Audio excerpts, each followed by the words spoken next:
People talk about small towns like they're safe, quiet, friendly. Like once you move out of the city, all the noise and fear disappears and you can just breathe again. But I've lived in a small town for almost 10 years now, and I'll tell you something most won't. Small towns don't kill the noise. They just bury it. Out here, nothing's ever loud. Not arguments, not warnings, not screams. When bad things happen, they happen quietly. And if you're unlucky, no one's around to help. The town's called Ellison Ridge, population around 3,200. It's tucked out in the hills of western Oregon, a place where the gas station closes early and the streetlights don't always work. We've got one school, one grocery store, 2 churches, and 1 cop. My wife Danny and I live on Redwood Lane, a dead-end street about a mile from town center. 13 houses, all built in the 70s. Small yards, chain-link fences, cracked sidewalks. For years, it was a quiet place. Friendly neighbors. Block parties in summer. People who helped shovel each other's driveways when it snowed. That all changed when Harold Crenshaw moved in. The house at the far end of the street had been empty since before I moved in. Number 39. It sat rotting behind a dying oak tree, paint peeling, porch sagging, windows boarded up. People called it cursed, joked about ghosts. Kids would ride their bikes by it on dares, throw rocks at the mailbox. No one thought it would sell. Then one morning last spring, I saw a rusted brown van parked in the driveway. No moving truck, no signs of a family. Just that van, no license plates, and a man hauling boxes inside by himself. That was the first time I saw Harold. He looked like someone you'd cross the street to avoid. Mid to late 50s, thin, hunched, with long gray hair that clung to his face like it hadn't been washed in weeks. He wore the same clothes every day, a dirty flannel shirt, heavy jeans, and boots caked in something dark. Didn't wave. Didn't smile. Didn't talk. Just stared. And if you stared too long, he'd smile back like he was daring you to come closer. At first, we figured he was just odd. Maybe a recluse. He worked on the house at night, hammering, sawing, dragging stuff into the shed out back. You'd hear it at all hours. Midnight. 3 in the morning. He'd mow the lawn in the dark. Burn leaves in the rain. Weird, but harmless. Then our dog, Max, disappeared. Max was 12. Old, slow, half-deaf, but still spry enough to run the fence and bark at squirrels. We let him out one night before bed, same as always. 10 minutes later, I called for him. No answer. I walked the yard. Fence still latched. No holes. Max was just gone. We searched the street. Called his name for hours. Danny printed flyers. I drove around town. Nothing. A week later, the Cooper's beagle vanished too. Then the Miller's cat. Neighbors started to whisper. Jokes at first, maybe the pets all ran off to start their own town. But after the 4th animal vanished, people started to get nervous. One night, I was taking the trash out around 1 a.m. As I rolled the bin to the curb, I heard something, a high-pitched whine. Like an injured dog. It was coming from Harold's backyard. I stepped to the edge of our driveway, trying to listen. The sound got louder, more frantic. Then, suddenly, a yelp. Cut short. Then silence. I should have gone back inside. But I couldn't shake the feeling. The next day, I walked by Harold's place, slow, like I was just out for a stroll. His yard was overgrown, but in the back corner, I saw it, a metal shed, just barely visible. Locked tight. No windows. That night, I told Danny. She said I didn't know what I heard. That Harold might be weird, but we didn't have proof of anything. I called the sheriff anyway. He sent a deputy. They knocked on Harold's door. He didn't answer at first. When he did, he acted confused, like he didn't know why they were there. He said he didn't have a shed. The deputy shrugged it off. Next morning, I found a pile of meat on our porch. No note. No explanation. Just meat. Raw. Bloody. I knew it was from Max. After that, things spiraled. Mailboxes knocked down. Garbage scattered. Danny's car keyed from end to end. Someone poured motor oil across our steps. She slipped, almost broke her neck. The sheriff couldn't prove anything. Harold? Always on his porch. Watching. Smoking. Smiling. I started carrying a bat at night. Then people started leaving. The Wilsons. The Grants. The Parkers. Packed up with no warning, no for sale signs, just gone. Redwood Lane started emptying out. Harold stayed. Watching. Always watching. After the Parkers left, things on Redwood Lane started to feel wrong. Not just the usual unease from living near a creep. It was heavier. Like something rotting under the surface. Every morning, another house stood empty. Cars gone. Curtains drawn. People didn't say goodbye anymore. They just left. Danny and I stayed. We didn't have much of a choice. Between her job at the clinic and my shifts at the garage, moving wasn't on the table. We told ourselves it'd pass, that Harold would get bored and move on. He didn't. He just got bolder. It started with the lights. Ours flickered constantly, but only after dark. The breaker was fine. Electrician couldn't find the issue. Then the power cuts started, short, like someone flipping the main switch off and on. Only our house. Then came the noises. Footsteps outside the window. Clinks of metal at the back door. Heavy breathing near the fence line. One night, I swore I heard someone humming on the porch. Danny begged me not to confront him again. The sheriff wouldn't help. No proof, they said. Just speculation. Proof didn't matter when you felt like a prisoner in your own home. One morning, we found our mailbox ripped off the post, crushed flat on the ground. Inside was a photo of us standing in our kitchen. Taken through the window. No note. No signature. Just the picture. That night, I nailed boards over every window. I installed cameras around the house. Motion sensors. Extra locks. It didn't change a thing. 3 days later, I came home from work. Danny didn't answer when I called her name. I found her in the bedroom, curled up in the closet, clutching a knife. She pointed to the wall. Someone had carved into it. One word, scratched in deep. Leave. We didn't sleep that night. I sat in the living room with the bat across my lap, watching the cameras on my phone. Every time the motion sensor triggered, I checked. Sometimes it was nothing. Sometimes it was him. Just standing at the edge of the lawn, smiling at the house. I called the sheriff. Again. When the deputy came, I showed him the photo, the carving, the footage. He watched it all, stone-faced, then handed the phone back. There's nothing we can do unless he's on your property. The next day, I filed for a restraining order. 2 days later, the courthouse called. It was denied. No history of violence, no direct threat. Danny started packing. Not for a move. For her. She said she was going to stay with her sister, at least until I figured out what to do. I didn't blame her. I offered to come, but she shook her head. I need you to stay here. Watch him.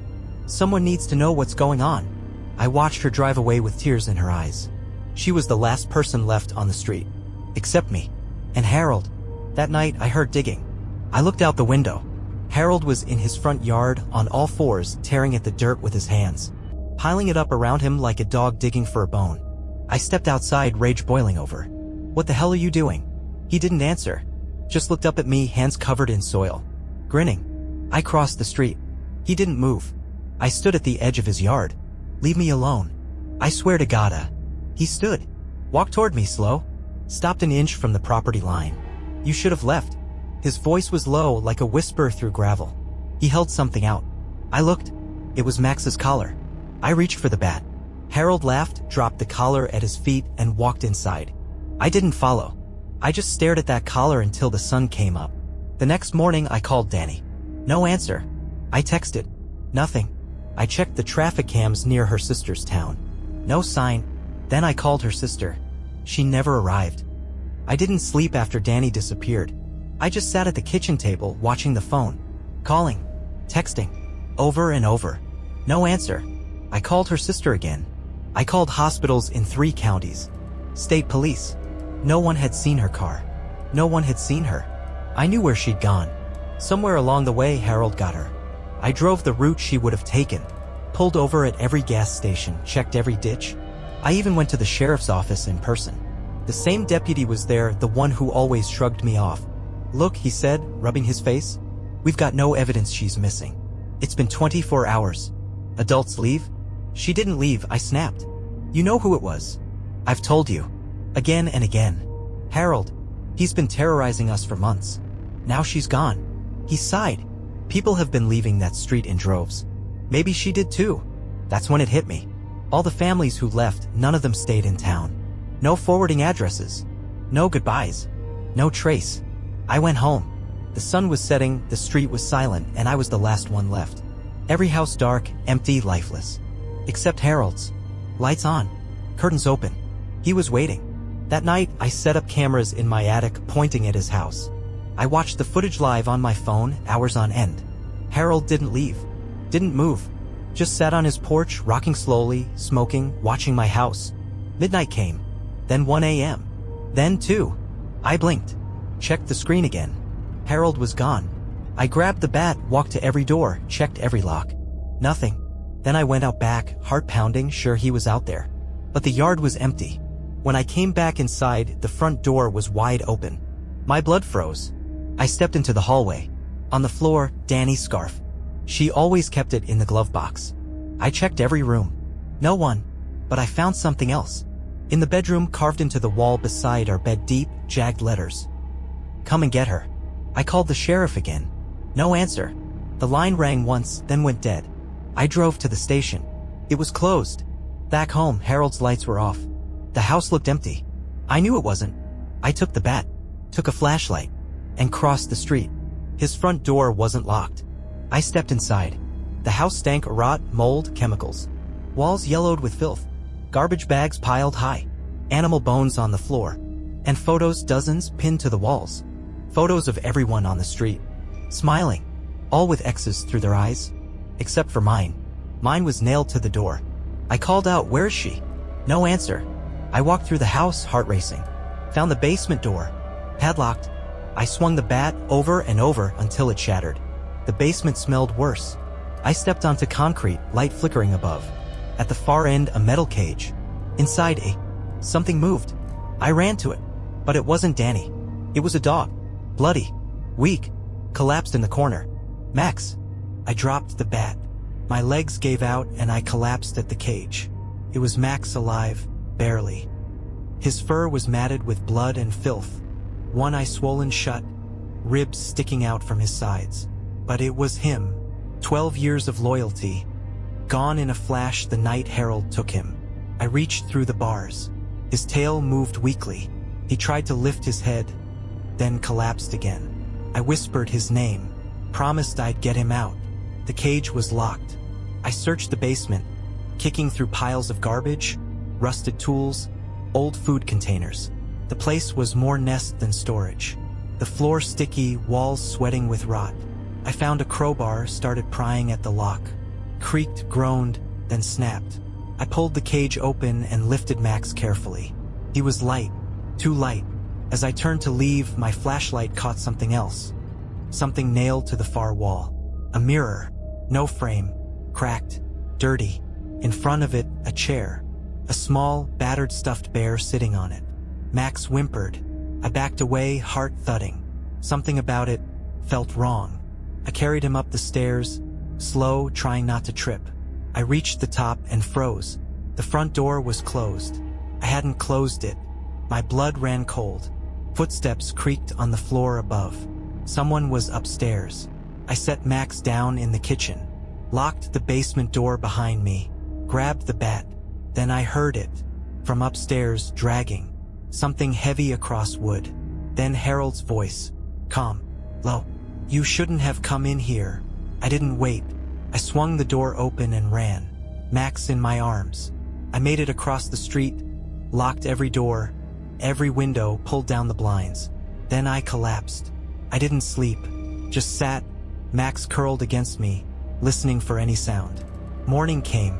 I called the sheriff, told them I'd broken into Harold's house, told them everything. The cage, Max, the voices. I told them he had Danny. They said they'd send someone. 2 hours later, a deputy showed up, alone. He stepped out, leaned against his cruiser, and smiled. House is empty. No sign of her. No sign of your dog. I stepped back. You didn't even check. He adjusted his belt. Don't make this harder than it has to be. Then he drove off. I went back inside, checked the footage. My cameras had been cut, wires ripped out. That night, the scratching started. At the back door, then the front. I checked the windows. No one there. Just Harold's porch light. Then the mail slot rattled. A note slid through. She's beneath the floorboards. The note sat on the table like a threat. Just 5 words, scribbled in pencil on a torn piece of yellow paper. She's beneath the floorboards. No signature. No explanation. No need. It was Harold. Always Harold. I stared at it for hours, the words repeating in my head like a curse. I checked every corner of the house, opened closets, kicked at vents, stared at walls like they'd somehow reveal a door. But it didn't matter. There was only one place I hadn't looked. The crawl space. I avoided it for years. The entrance was in the laundry room, behind the old shelving unit. The kind of place you forget exists until something forces you to remember. The panel was small, nailed shut, barely big enough to squeeze through. I pried it open with the back end of a hammer. Dust poured out. The smell hit me immediately. Mildew, old earth, and something sharp. Metal? No, blood. I grabbed a flashlight and climbed inside. The air was thick, hard to breathe. Cobwebs clung to my face. The ground was damp, the earth soft beneath my knees. The crawl space stretched out under the house like a dark artery, veins of wiring and pipes running overhead. It should have ended at the foundation wall, but it didn't. There was a hole, dug out, fresh. Someone had tunneled into my house. My heart pounded as I crawled toward it. The hole led to a passage, narrow and rough, walls scraping my arms. I kept going, gripping the flashlight tight, praying I wouldn't find what I was looking for. But I did. A room, small, uneven, dug by hand. At the far end, a wooden trapdoor, and carved into it, deep and crude, "She's here." I didn't hesitate, pulled it open. The flashlight beam caught stairs leading down. Wood, rotted and damp. The air was colder now, wet and still. I took a step, then another. The door slammed shut behind me. Darkness swallowed the space. I fumbled with the flashlight. It flickered but held. At the bottom, a room bigger than I expected. Ceiling low, walls dirt and stone.